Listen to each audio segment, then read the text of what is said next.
Tukirizanga bye batugambye ate tunakola ki tunaabakakabukasi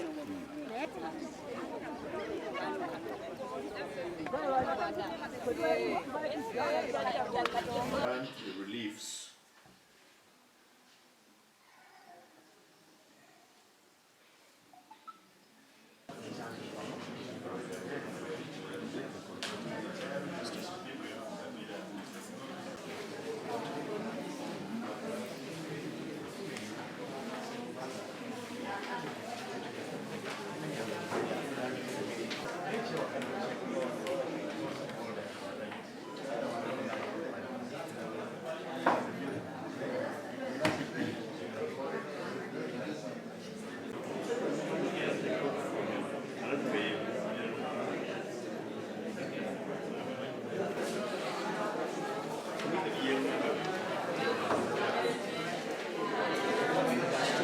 Ngafa abagizi bano Muwanga Kivumbi tuulanga tujikoye oba batongere waggulu tugende mu Kooti esingawo kweno kuba bwe kaseera batubuuba twakajjayo n'emirundi kati giweze emirundi 8 kati batongedde kutukanganya tunasiba ku ekyo kintu kimu nabo tulina ebyokukola ebirala ate nga n'ekivumbi ennyini talina musango n'akamu n'akeddagala kuba bamulanga bulanzi bwereere bali ne bajja ne bakuba amasasi nga Kivumbi ali mu nnyumba ne mufiiramu abantu 2 ne bafiira n'abalala ne bafiira wabweru ku garagi njija olunaku lwali ku kooti natuyise edda nakedde edda olw'okuba nyambadde tissaati ya Honorable Muwanga Kivumbi ne bannemesa ne baŋŋamba nti sooka ojje mu tissaati osooka oyambadde tissaati ndala otubukkirize kati neŋŋenda eggombe n'engula omujuzi guno bwe nguze n'enguleeta era ne bannemesa ku mulyango gwennyini ne baŋŋamba ddayo era kyenkoze nange nkozesa ppanya nenjako enkofiira nenjako gye mbadde nyambadde nembireko eyo kekujja wano okulwa ku kooti ate ngenza okutuuka wano okutandika okuyingira wano bamaze kulaba nti biwedde ne basooka banzikiriza nti kola ki tikatigenda naye nga kooti emaze kumaliriza kuggwa naye nga mbadde nazze dda ne mmala obudde bwange naye nga lwaki baba bannanga ki okwambala ekisa kya Kivumbi manziza musango kale ekyo kimera kyennuma zimale kasi munvudde eŋŋando naye nga nja kuwonera Muwanga Kivumbi kuba akalwe katambula kalonda ona Muwanga Kivumbi nasinga enkumi ngeeso nga 3 Honorable Muwanga Kivumbi yali ku Tallying Center ne bamukubira essimu n'addayo eri okulaba maama we yatuuka ewa maama we Honorable Muwanga Kivumbi maama we abamaje bagenda okutuuka ne babuuza nti bannange yogera ku nsonga ya kooti basi bange bali obusango balina ne komubuuza nti bakusula kisimanyi bakusula kisimanyi batusabye essere bali baagala era manyi zibaagala kooti gavumenti yagala ssente esale ssente twagala ssente bweziki musonde essere mu abazi abatambula bunaku abaana bakutubake niyo kusiba abaana baffe obwereere mugende mudde sirina kyakwogera kuba newe tunayogera batunoonya bunoonya sirina kyamwogerako yalayire nga wayagala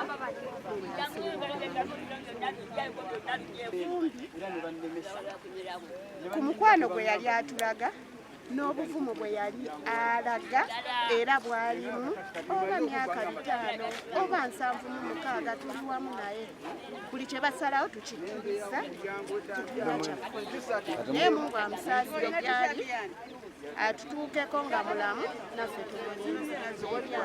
tunuulira ensonga ddala omuwabi wa gavumenti waliwo okwebakira ku mulimu kubanga leero twali tulina okufuna ensala okuva mu ekitiibwa omulamuzi naye tugenza okulaba nga State Antony omuwabi wa gavumenti ate ye ali mu koyinza okuyita okubalaata abaana abato abakwatibwa ate nakyo era gulo mukisa twali bali tufuna nti kooti abo yali badde ebejjeereza bo ne badde eka naye era olaba bava ku masomero ne bajja balina okuatendinga court sessions ekyobulabe n'ekyamuganda waffe Ensuubuga akwatiddwa wano nakyo kyongera okwongera okuteekawo obunkenke n'abantu okutya okujja wano ku kooti era olaba nga abantu bajjira mu mbeera ey'okutiisibwa okuva eri ku kkubo ku maini amagye n'ebitongole ebirala ebyokwerinda ebyetoolodde wano ekyo kyongera okuteeka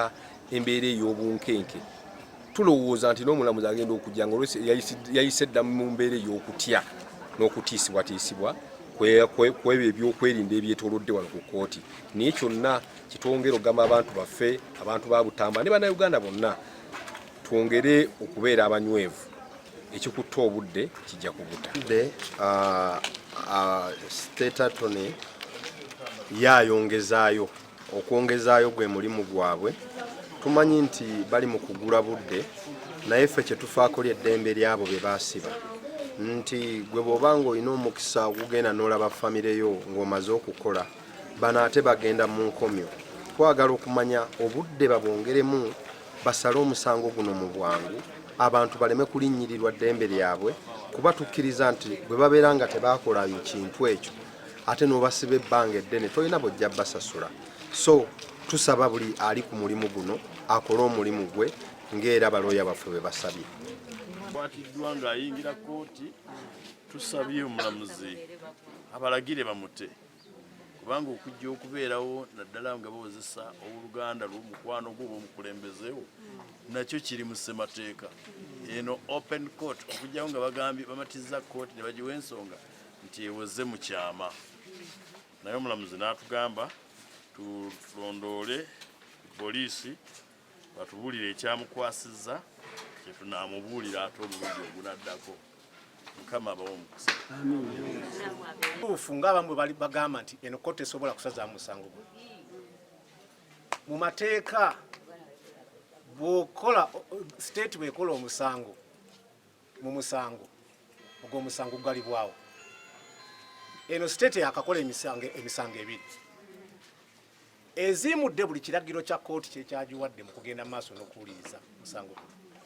Buli kiragiro yatuuka n'okugamba state attorney nti ye bw'abaawo ekiragiro ekya kkooti eno ne wabaawo n'ekya DPP yagenda na kiragiro kyani nti DPP kati yali mu kkooti tulina okwenkanankana omwawabira n'awaaba naye kaakati ono agamba nti ebiragiro byawaaba bye birina okusukkuluma ku biragiro byaki bya kkooti kwe kubala ate okugenda mu maaso wa mu kkooti eno.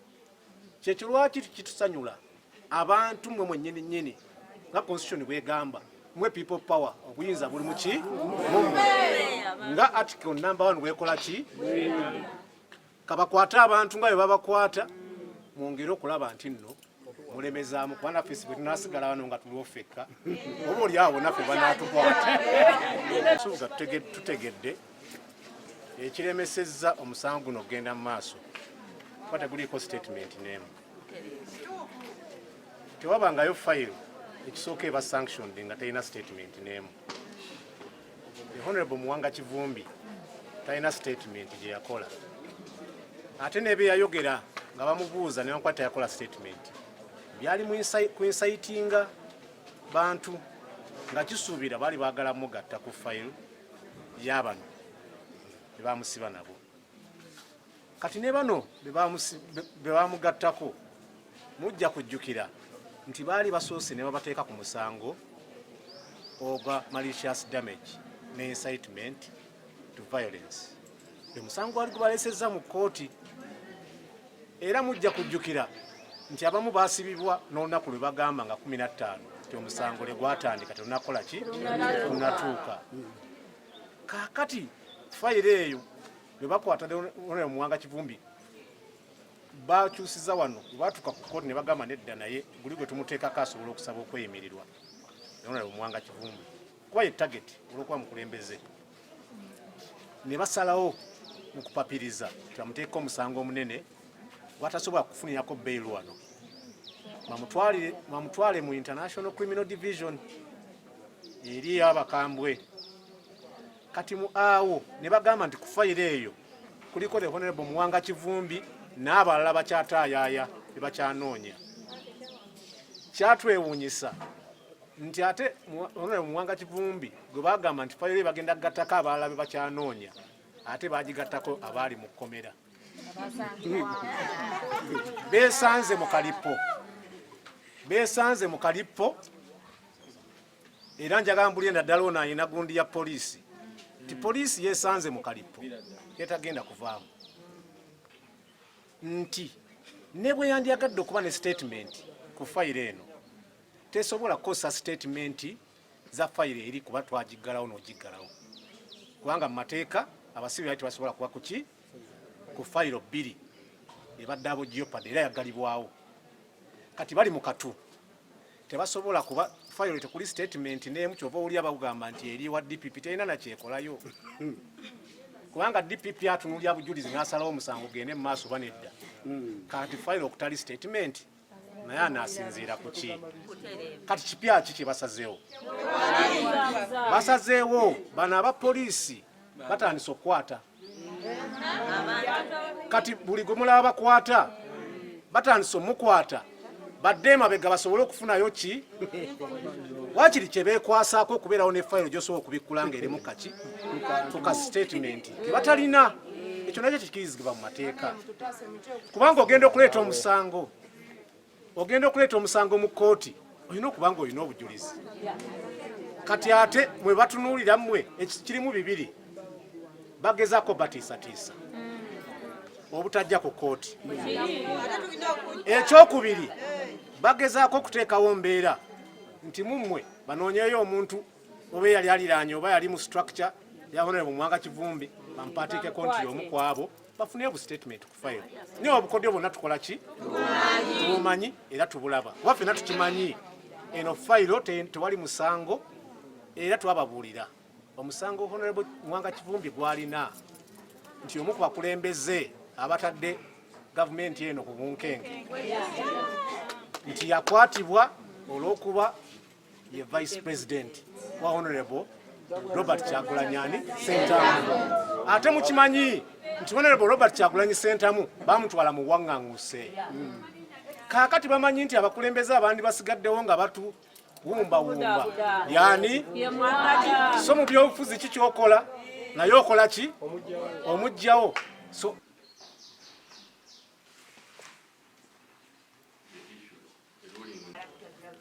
kumenya amateeka ga mirundi esatu Human Rights Enforcement Act, Children's Act ne Constitution bwe yatuuka ku ddembe ly'omwana n'ogenda mu maaso wano n'omusango guno kikyama naddala nga kooti naddala state ng'eremeddwa okugenda mu maaso naki n'obujulizi n'omusango ogwo eremeddwa okugenda mu maaso nakutwala omusango mu maaso ekyo nakyo tuvumirira okuba ekisooka kikye tusaba tulowooza omusango guno bwaba tebanana gugoba singa at least oguli ku baana ogwo guba andibadde bagukola ki DPP yandibadde ogwo yagujja mudda n'enta kubanga nga Honorable Muwanga Kivumbi batugamba lunye tiwakiri ye nkankwati talina musango ayinza okugamba omusango gwe kuba munnabyabufuzi naye kati bano omusango obavunaana kuba bato tebamanyi bali wano nene oba babuuza omusango baliko tebagumanyi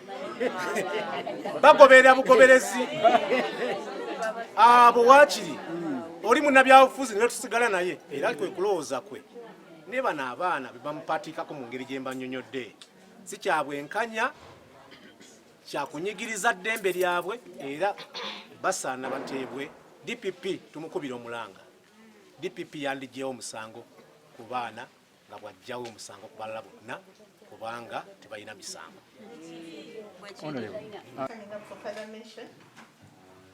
The file is still at your office, Your Worship.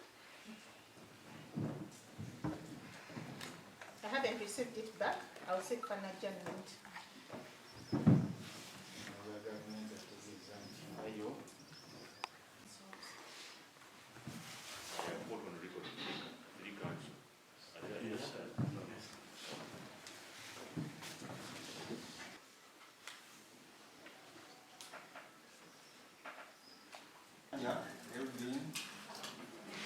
Sanga twice.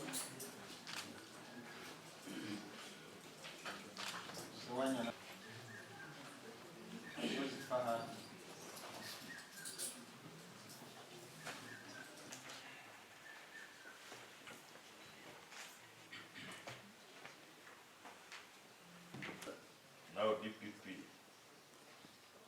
stands on a higher plane.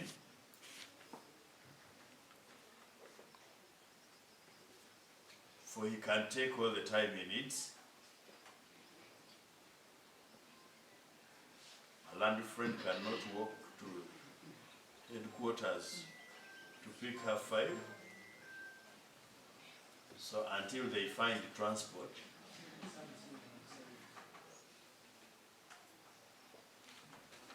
they will not deliver this file.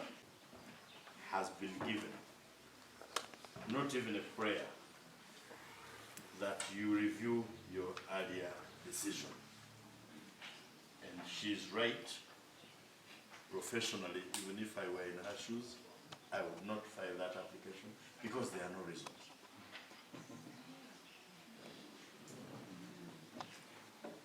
Your Worship, Counsel for the State has stated that they have a process concerning movement of files. It is not hard to pick the file.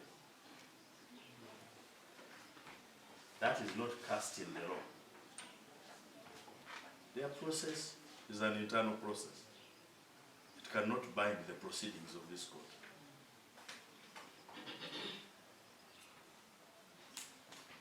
This court did not decide who handles their file. Mr. Lino Anguzu could have prosecuted the file. They opted to request my land friend. In English, for protection under the law. And I pray that you be pleased to protect those rights. Let's pray. Finally, and before I take leave, Your Worship, this court earlier guided that persons shall be free to enter and access this open court as required under the Constitution. This morning, a young person by the name of Muhammad Subuga was arrested as he attempted to access court, and the police have not provided any explanation when we sought to find out the reason for denying him access. When we are now meant to understand that he's locked up at Chibibi police station for yet to be established charges, if he had any offenses elsewhere. The police had all the liberty to arrest him before.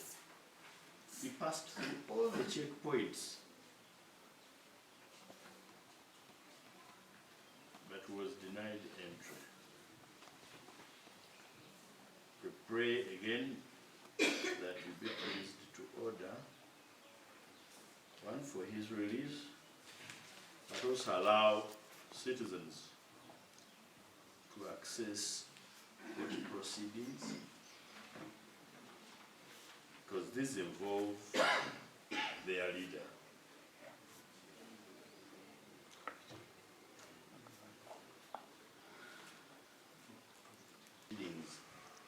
Ought to have been, that the application ought to have been by way of a notice of motion. That is just a form of the application.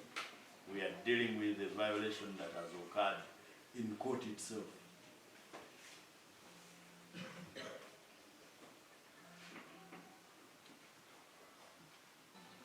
Emmanuel Subuga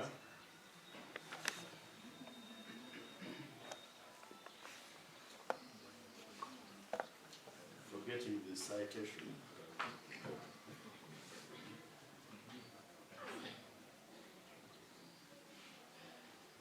Emmanuel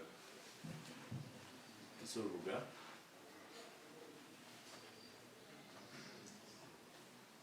remain.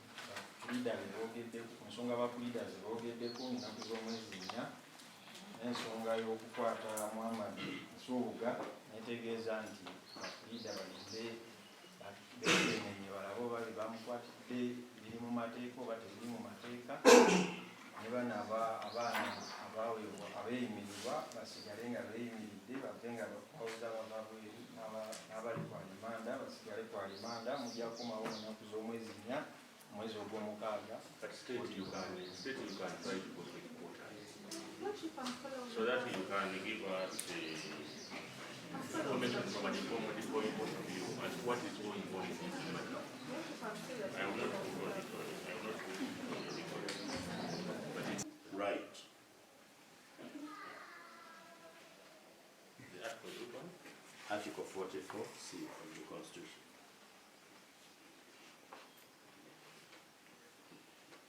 That was 4th of June, meaning that they are told their father remanded, the juvenile is on bail, will continue on bail. Regarding the arrest of Muhammad Subuga at the court premises, as he tried to exercise his right to attend these proceedings, I believe it is a matter that council should take time to make a follow-up over before this court commits itself on whether it was wrongful and unlawful. What I'm saying, council, is that you could try to go to civil police and find out what exactly happened before we can commit ourselves.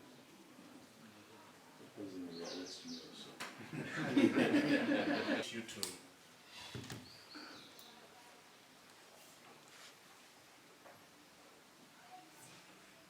we invite you to apply the absolute anti-illegality precedent.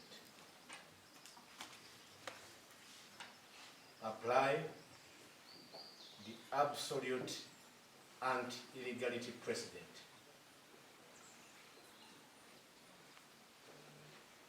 That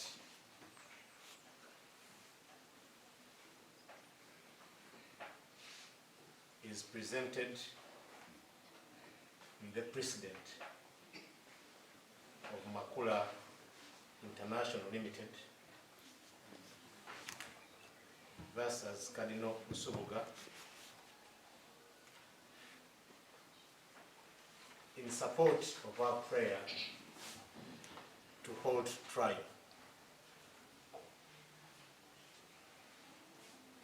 or any proceedings pre-trial. Under that precedent, Your Honor,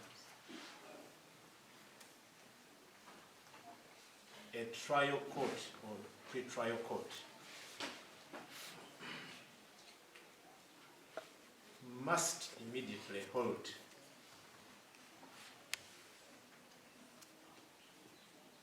or reject any proceeding that commits an illegality. Must. It's a command. The court must immediately hold or reject any proceeding that commits an illegality, regardless of any technicalities.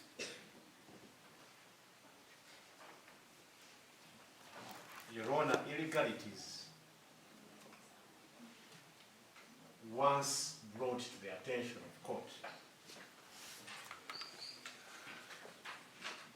override such procedural technicalities as raised.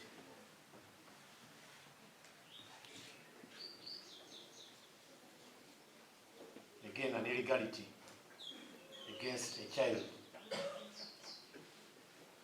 is protected by the Constitution of the Republic of Uganda, the Human Rights Enforcement Act, and the Children Act, Cap 59. And Your Honor, the prosecution and the court's duty of care is heightened. The duty of care, which involves children, is heightened. Proceedings forthwith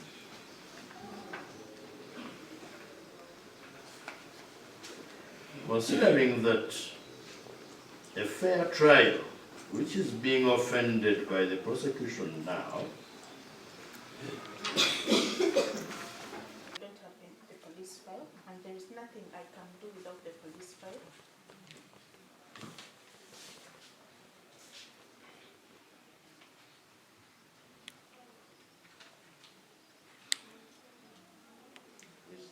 Your Worship, there is a process concerning movement of files, and whenever they are done with handling the file, they forward the file back to us, Your Worship. It's not that it's me who is supposed to go and pick it, Your Worship.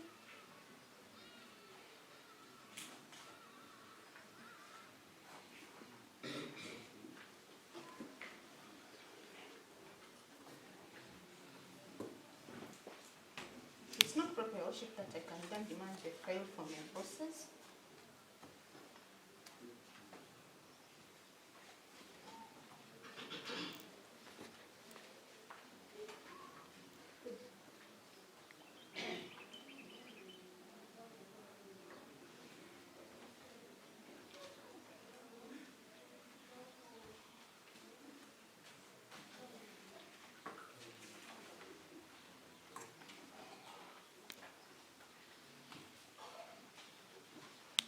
Your Worship, I'm not aware of the same.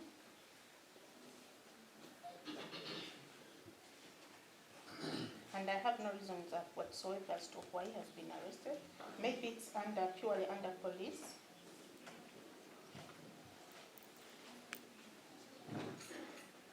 So I cannot submit on that.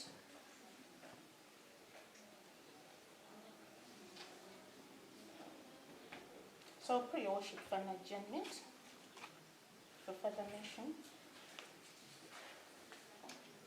As I wait for the police file and the guidance from my bosses, your worship. So pray.